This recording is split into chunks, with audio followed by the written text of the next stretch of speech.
Welcome to Turn the Page, the official podcast of the Syosset Public Library.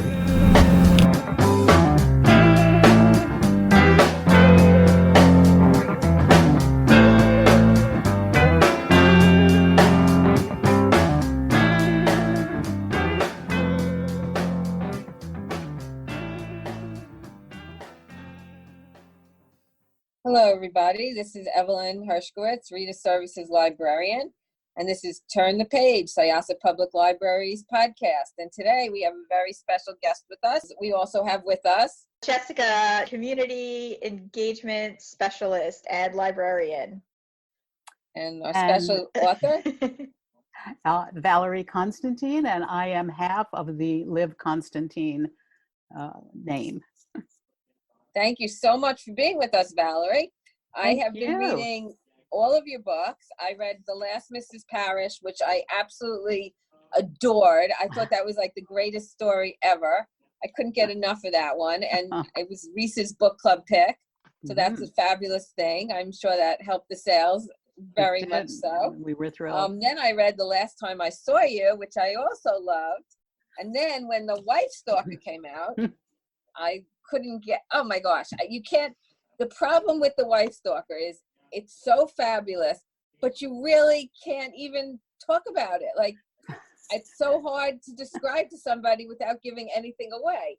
So Valerie, can you please tell our audience what The Wife Stalker is about? Without giving anything away. Yeah, Well, I'm letting you do it, right after because you if I say do you can't talk about this, so why don't you talk about it? No, you're right. It's really, we have found that, and a lot of people do say that, and I think we feel that way too. It's difficult to talk about because you're right. You give things away. But so at the basic level, it is, again, we have two women, Piper, who comes into Westport, Connecticut from the West Coast, and just right from the beginning that she sort of she's carrying some kind of past that she really doesn't want revealed.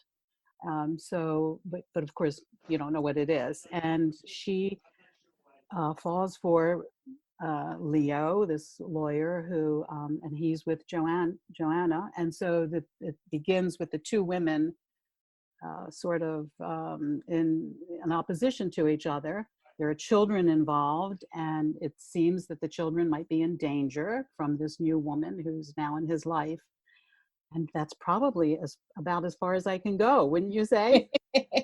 Yeah, because the twists are they come at you and you're like, what? Like, when I can't even say what. Like, you can't even say it because it just gives away the entire.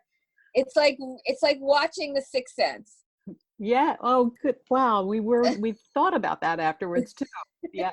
It's like watching that movie, and all of a sudden you're like, how did I not see that the whole time? It's the same. I felt the same way. I just thought it's just so fabulous. And thank you so much for writing it. Thank you. So now you did mention you are half of the writing team. So the other half is your sister Lynn. How do you write? How do you do that? Lynn. So the Lynn and the V. So Lynn, that's how it gets to live. Exactly. The two initials, and then we just put a vowel in between them. But so that's how the name came up.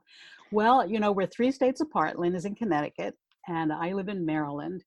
It's about a 5-hour drive, 4-hour train ride. So we don't really see each other in person that often, but we do talk every day. We FaceTime every day, and usually it's a morning call. And while so there's several phases, to writing. Of course, first is the idea and building the characters and talking about the plot. And that takes usually, I would say, a month to 2 months, where we're just really fleshing out the story and the characters in the story. And so we talk every day, and things change. And of course, it's wonderful to be able to bounce things off of somebody else, because I will say, well, what if we do this? And then Lynn will say, well, but what if this? And then what if, and so this back and forth for us is really helpful. Then comes the actual first draft. And as I said, we talk with each other every morning, and we talk about scenes and what each of us is going to write. And at the end of the day, and we do set a number of words per week that we promise that we that we hold each other to accomplish for that week, so that we're, you know, on a schedule, obviously. And then at the end of the day, we send each other what we've written, and always say to the other, feel free to edit or make suggestions or additions or whatever. And then it just goes on and on that way until the first manuscript, the first draft is finished. So it's very collaborative. And we even we have both, for example, sent each other the beginning of a chapter and said, can you finish this? Which is great, because, you know, you have something that's already started, and it's like, oh yeah, I'll jump in here and finish that up. So we find that it really works for us. It's fun. We have a lot of fun. So this book was written from Joanna's perspective and Piper's. Did one of you take Joanna and one of you take Piper? Or No, it's interesting. You know, we did that with Mrs. Parrish. Right. We, for the most part, one of us took one of the characters, although we both wrote in the other voice as well. But as I said, for the most part, one of us was one character, one of us was the other. But the thing is that, as for example, in Mrs. Parrish, it was in two parts. Part one was Amber, part two was Daphne. But if you're writing in the other person who's not your character, so to speak, you still have to know the character that the other person is writing. Anyway, as I said, so we've evolved now to where we both write everything. You know, we don't take one character or the other. So for the Wife Stalker, it was pretty much equal. We both wrote in both characters' voices, and we find that I think we're finding that melds the voices even better. Right. Our voices. It's just so good. Everybody listening, you have to read it. You have to read The Wife Stalker, and then text me, email me, call me, and I need to talk to you about it, because there's so much to talk about. So did you guess it? Oh gosh, no. Absolutely not for 1 second did I guess it. No. I guess I'm not that good. Excuse me, I'm just laughing. Wow. I love reading thrillers. Like I said, it was like The Sixth Sense, which I had no idea when I watched that movie either. Me either. I loved that movie. Happen. And then you say to yourself, like, I had to go back. Like I had to do when I watched The Sixth Sense. I had to go back and say, how did I miss all of that? Yeah, you go back and you say, well, of course it was that. The whole time they didn't mention such and such. Like, like how did you not go? Yeah, it's just so good. It's a great thriller. It's just something that'll just grab you. So you and your sister write together. Did you always write together? We wrote a book together about 20 years ago. We were both working full time, not in anything having to do with editing or writing. And we just said, we both always loved writing and of course reading. And we were taken to the library by our mom from the time we were little. We had our own book club before book clubs were a popular thing. Right.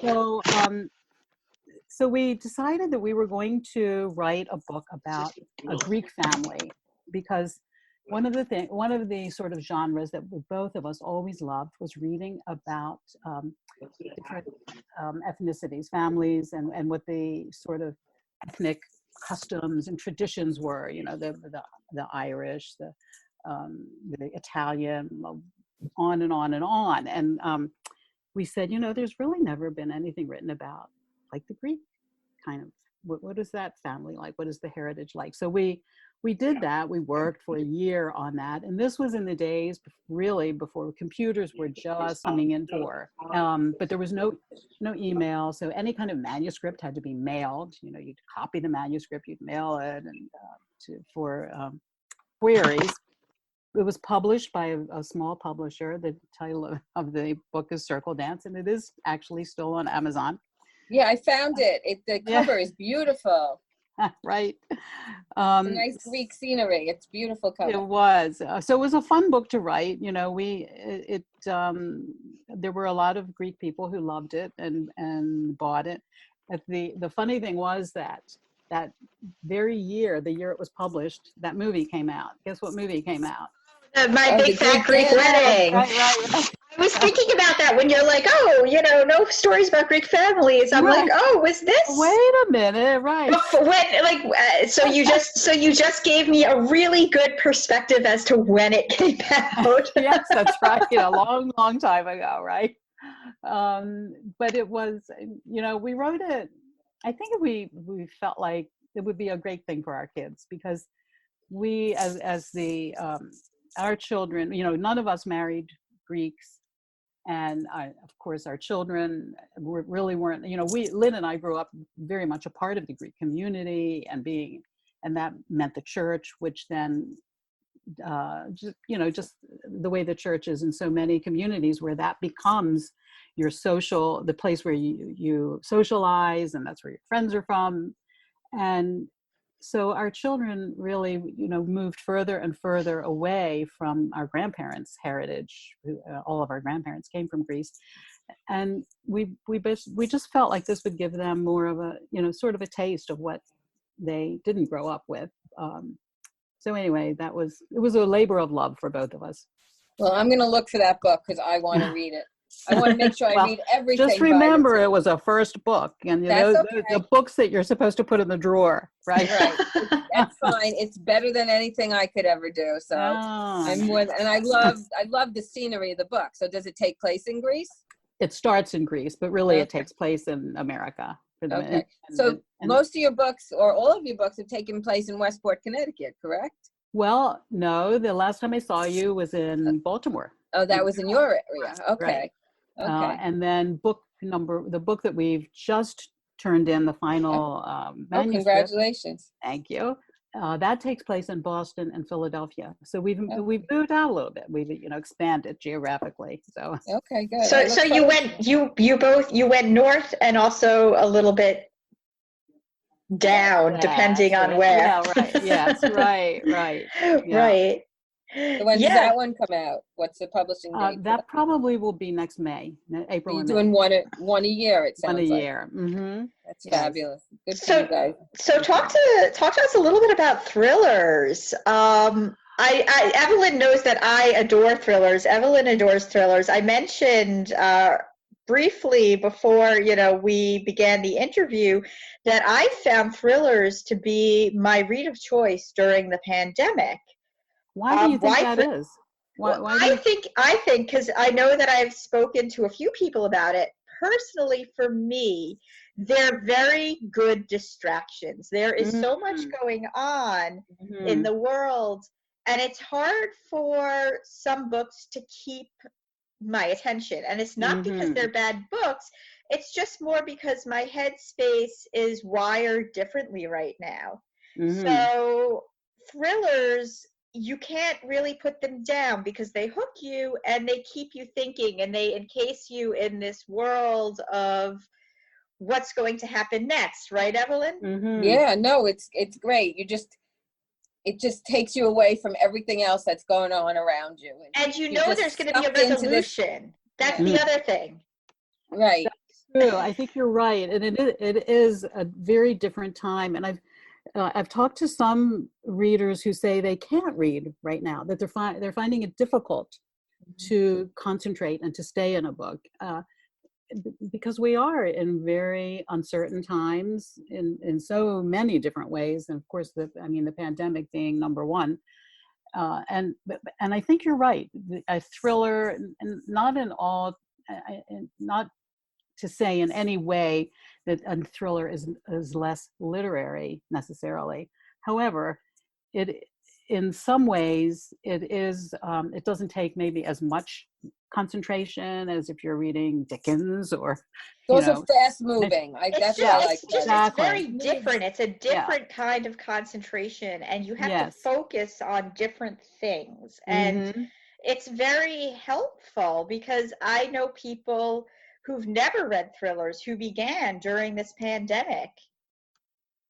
And I think what you said about a resolution also is because we are all wondering, what is our resolution going to be? Right. And so that is satisfying to be in a story that okay, something we're going to, at the end, everything will be resolved. So I can see where the thriller hooks you. you're completely engaged and don't have to think about what's going on outside and in our world right now. So I hadn't thought about that really before, because I don't happen to be reading thrillers right now. Oh, what are you reading? You know, I went back to books that I read when I was, a teenager, and I'm reading Pearl Buck. Okay. Her Wow, books okay. about China, and she just has. I just find her knowledge of the whole Chinese mentality of that era so fascinating, and her characters are just incredible. I think how she gets inside of their heads, and I'm really enjoying them again, and I'm seeing them. I think that there are so many books that we've read in high school and when we were very young, and then you read them 20, 30, 40 years later, and you have a completely different take, it's a whole different message and things that you didn't see at a younger age. So I'm enjoying that part of it. What's your favorite Pearl Buck book so far? I think the one I'm almost finished right now is Pavilion of Women, but I think Peony is my favorite. Okay. Do you? No, I have not read, but I went back a year or so ago when PBS did the 100 Best Books, and I reread A Tree Grows in Brooklyn by Betty Smith. Now, I read that, I think, when I was like 10 years old. I've always been a reader. Yeah. You know what? Totally different perspective reading it now as an adult. It's so different. It's just completely different. So it feels good to go back and reread a book that you read as a young person and reading it now as an adult. I think so. Yes. Yeah, it's really it's a good thing to do. I highly recommend that. Mm-hmm. So, what's your new book about? Can you give us a little hint? I can give you just a little hint, and it is about a woman who has identity issues. Yeah. I'm reading it right now. I'm like, I want that book yesterday. So we've had a lot of fun with this book, and for this book we had to do a lot of research. Oh, okay. A lot more research than we normally do, and I learned a lot. That was a great part of that. So that was a fun part for us too, to kind of a different thing, to go into some scientific kind of research, which was interesting. Did you and your sister have any trouble writing during this time? Or were you able to concentrate? We didn't, but that is another thing that I've heard. So a lot of our author friends have said it's been really difficult to write right now. But we were on some deadlines, so it wasn't a question of, do I feel like writing today? Or we knew we had to turn some things in. But for some who are just don't have a contract deadline, or they have a lot of time to do it, that I think for some that's been difficult. But I can understand that, because at the beginning I thought to myself, I'm going to clean out every drawer and closet in my house. Have I done that yet? No, because it feels like I have forever, because we have, like, there's no end to this in sight. So it's sort of like, oh, I'm going to be here another month. I can do it whenever. So I think that for some, that's how the writing has been. It's like, well, I have time. I'll start that tomorrow. So. Have you ventured out? Do you go to stores? Have you gone out to eat? My big thing is going to the grocery store. Right. Oh, wow, I get to go to the grocery store today. I've dropped some things. It's so stressful. Yes, right. We have not gone out to eat, although people are eating outside. A lot of the restaurants have done that. We have ordered food from restaurants. We have had people over, but we've stayed outside and, been on the deck and that kind of thing. We haven't had anyone actually in the house. I did have a scare with my son last week, and he called me on Wednesday, and he said, I'm just exhausted. I have a fever and I'm coughing a little bit. And I was like, oh my gosh, here we go. Yeah. But then within 2 days, all his symptoms were gone and he's feeling fabulous, but he is getting tested today nevertheless. Okay. But I'm sure it'll be negative. We hope so. kind of scary when. Yeah, no, it is. It's a definitely scary time we're living through right now. There's no Yeah, doubt. it is. So when people come into the library, are they having to be masked, or Yes, is that, yeah? absolutely. They Yep, have to wear the everybody mask, has to and wear a mask. so tell us, in Baltimore, everything's okay. The COVID rate is We have the COVID rate was, we flattened the curve for a while. We have a great. terrific governor, I must say. He took action early, and he took strong action, and he was great.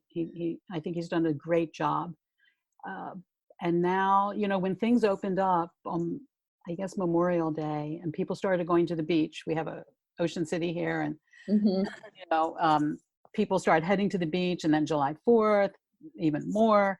So we did see a slight increase, and they've talked about maybe dialing it back a little bit in terms of what is open and that kind of thing. But I think we're in a pretty good place, actually, Good. compared I'm to a glad lot of to hear other that. states. Yeah.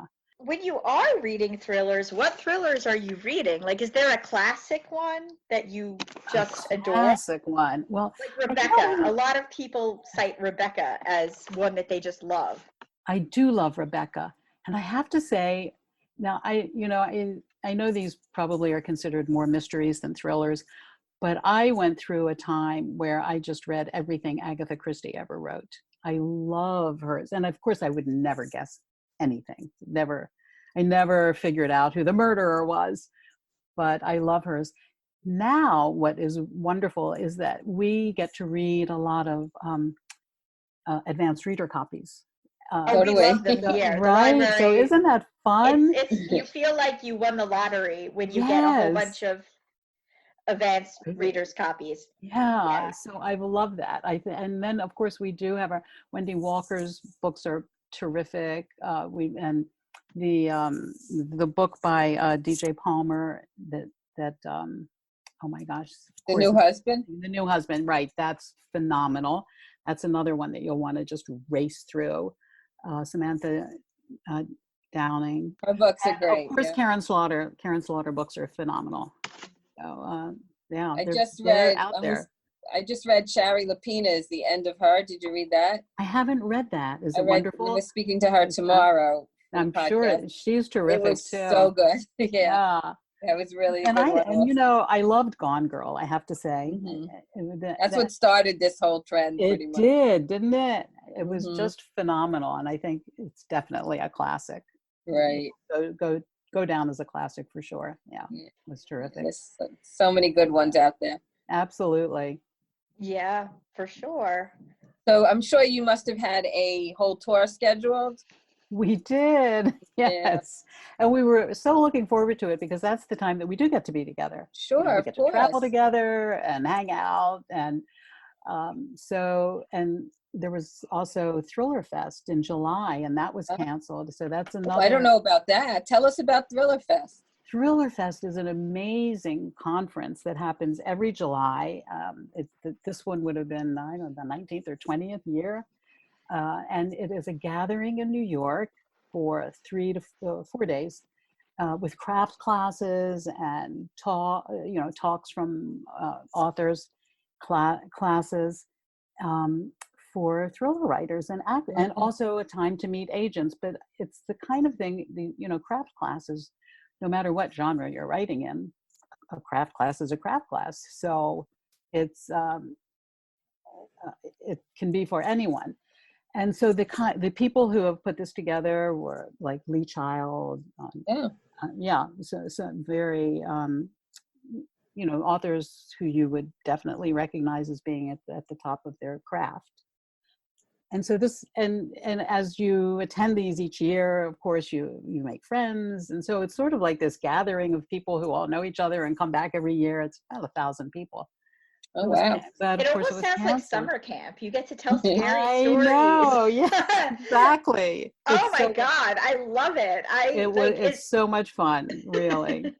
And we were, and that is also another, we were together for 4 or 5 days in New York. So, yeah, there were a lot of cancellations. However, because we're doing things virtually, we can go to more places where we would not have traveled. So that has been an upside. The downside is you don't really get to see people in person. You don't get to meet readers. So that's been the downside of it, I would say. Yeah. There's so many bookstores that are doing so many virtual author visits. So they are. I'm sure you've done plenty of those. Have you been out there with the bookstores? We have. We've done a lot of bookstores. And I think one of the good things that's maybe happened with the virtual author events is that people who wouldn't normally go to an in-person author event are seeing like, hey, these are kind of interesting, fun things to do. Right. So I'm hoping. Yeah, I've gone to quite a few that I never would have been able to get to. So. Right. Yeah. So I think that's been a good thing. I've learned about the Poison Pen bookstore out in Arizona. Yes, we were. Sounds great. Yeah. Now last year we actually got to go there. Oh, you did? Okay. Yeah. This year it was virtual, but yeah, that's a good bookstore. Yeah, it sounds great. My sister lives out there. I'm hoping she's been there. I haven't asked her yet, but they get lots of author visits, so they're doing lots of virtual. And yeah, it's just a shame that the bookstores have had to be closed. But it's great that online, instead of, if you don't want to order from Amazon, now you can order online from which exactly. is wonderful. We'll say that again. Bookshop.org. Yes, it benefits local book. I mean, I'm a librarian and I advocate, and as does Evelyn, and going to your local library. However, if you are also a book hoarder, like myself, I have shelves full of books, and sometimes there are those books that I need to own. Right. You can go to bookshop.org is it's an online bookstore that benefits local bookshops. It's really quite lovely, and I think it just popped up around the time that this pandemic, I don't know, I would imagine that it had to have been in the works at some point.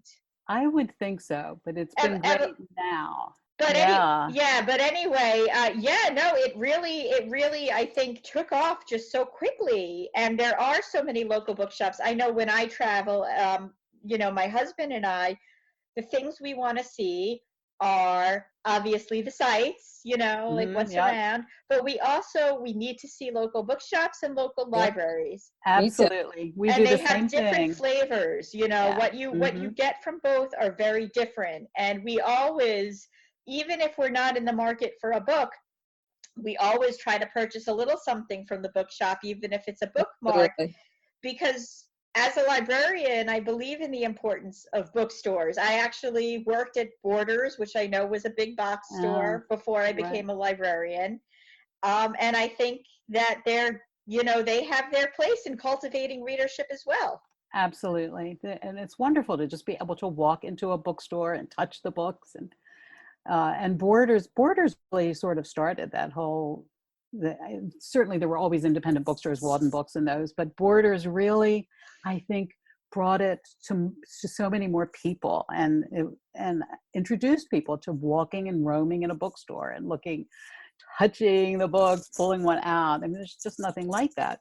Borders also had this, and I know Barnes and Noble did it as well, but Borders was like one of those places that also introduced the concept of sitting down with a cup of coffee. That's right. You're right. In the bookstore. So it wasn't so much, and libraries have begun, or have for a while begun, to emulate that. We obviously, when we're not in pandemic mode, we have a really nice self-serve cafe at the library. And I know some have employed baristas, but that really, I think that concept of not just going into a bookstore and touching a book, but almost like dating your book before you take it home, you're going to have like a date with your book. Right. You're going to sit with a cup of coffee and decide if this is the book for you, and then you're going to go home with it. That was very big at a bookstore like Borders, and I think it's permeated into independent bookstores. We have a great one in Huntington, New York, called the Book Review, that has a little cafe, and also libraries, that it's a whole experience. It is, and you're right. And our bookstores, we have several local bookstores, and 3 in Annapolis, which is amazing. and they all have cafes. And the first time I went into a library that had a cafe was in Westport when Lynn lived. My sister used to live in Westport. She's in Milford now. And I was like, oh my gosh, I can have a cup of coffee and I can sit down with my book in a library. This is amazing. And you're right, as renovations happen and new libraries are built, they're incorporating that. And it's brilliant. It's just wonderful. So we've got to keep our libraries going and our independent bookstores. They are an important part of the community. They're BFFs. They really Absolutely. are. I mean, You're really, right. like the Borders was right down the street from the library, and both of them were flourishing. I mean, I think even when Borders just decided to close down all of the stores, the Borders in Syosset was still going strong. People were like, but we're still busy. I know, ours was too. I was so sad when it closed. Me too. I miss it. I really Me do. too. Because the library's not always open the same hours as Borders. So. Yeah. And I mean, they can complement each other. It doesn't have to, one doesn't exclude the other, Right. you know? And some of my favorite librarians began their career as a bookstore bookseller, employee. yeah. Yep, a bookseller. Yep, absolutely. And that was the other thing with Borders. Their booksellers knew the books. I mean, it seemed they weren't just there as clerks and salespeople. They loved knew, it. They loved it. Exactly. There was they were book certainly lovers. a lot of love Mhm. with the employees. I mean, they loved the books, they loved the music, they loved the coffee. It really, so it really, I think, ushered a whole generation of librarians to becoming librarians. I never thought, they didn't realize that, but and a lot of people who were not readers into readers. Absolutely. I'd like to just thank Valerie Constantine so much for joining us. Everybody's got to grab the Wife Stalker. Absolutely fabulous. So thank you, Valerie. Thank you, Evelyn. Here. This is you, Evelyn. And Jessica. Valerie Constantine. We're signing off. Turn the page. Thank you so much. Thank you. Bye-bye. Bye. Bye, Valerie. Thank you so much. It's time to close this chapter of Turn the Page. Join us for the next episode.